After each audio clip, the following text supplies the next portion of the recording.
Where did you come to the Democratic convention in Charlotte? I went to the Democratic National Convention in Charlotte in September. I went as a conservative blogger, which I am, not with too much of a plan. I just thought I would just go hang out and see what was going on there. And I went down to MSNBC's open air studios with a sign, a pro-Romney sign. I was really responding to a survey that had come out earlier that said 0% of African Americans support Romney. And this certainly is not true. I'm black and I'm supporting Romney, so I went down there with a sign that said I was black, conservative, and voting for Romney. And I thought maybe some people would look at it and we'd spark some conversation and have a good debate. And instead, the MSNBC security kicked me out. But not only did they kick me out, they banned me from coming back to their public forum at the Democrat National Convention. So it was Why did that happen? Well, at first they told me that it was the sign, and that because of production rules and issues, they didn't want any signs. And they were right. There were no other signs around. So I put the sign away, and then they said, no, that's not good enough. You have to leave. So I offered to destroy the sign, and they said, no, you have to leave. And so when my friends and I expressed a little bit of suspicion at that, they said, well, you have cameras.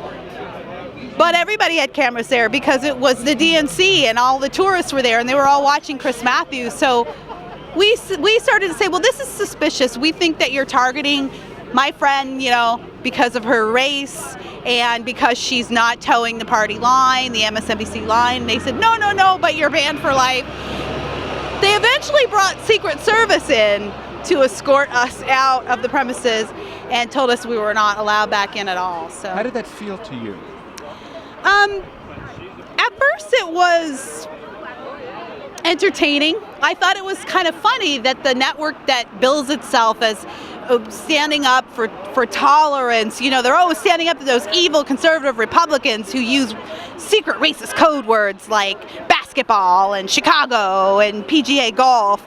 They're always standing up for us minorities, but then when there's a minority that's actually being targeted because of their race, they have nothing to say, not a peep from MSNBC. That story went viral almost immediately. Millions and millions of people have seen that story. I have not received one communication from MSNBC, Chris Matthews, who was there at the time, or Rachel Maddow. Not one note of apology, not one bit of curiosity as to why I was kicked out, not one shred of curiosity. Does this have something to do with her race? No one at MSNBC stood up for me. And I think if we're going to play by their rules, according to their rules, there's got to be a connection between what happened to me and my race. And they didn't say a thing. Do you feel a sense of exclusion from the liberal reporters that you encounter? Oh, absolutely. I think black conservatives and conservative minorities in general are excluded from the mainstream media coverage. That's one of the reasons why I'm here today at the Rage Against the Media rally, because we've been hoodwinked as minority communities. We've been told that these people speak for us. We've been told that these people are the bastion of tolerance and diversity. And they talk about the Republican Party as if there's absolutely no diversity there. And yet when we show up to say, yes, there is diversity here. There's diversity in thought, diversity in the way we look, diversity in the way we worship. They ignore us because we don't fit the narrative. And I've had a lot of people say that stunned at MSNBC was brave. A lot of people have said that to me. Kira, that was so brave of you. It's not that it was brave. It wasn't courageous.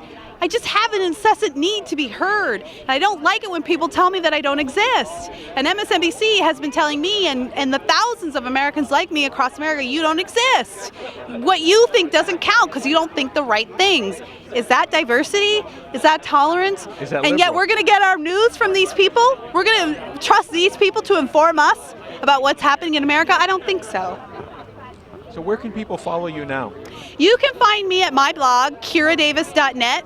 I also write and do video for Politichicks.tv, and I'm very active on Twitter, KiraDavis422. Basically, if you just type my name in, Kira, K-I-R-A, Davis, into Google, you'll get a whole list up there. So check me out. Thank you very much. Thank you.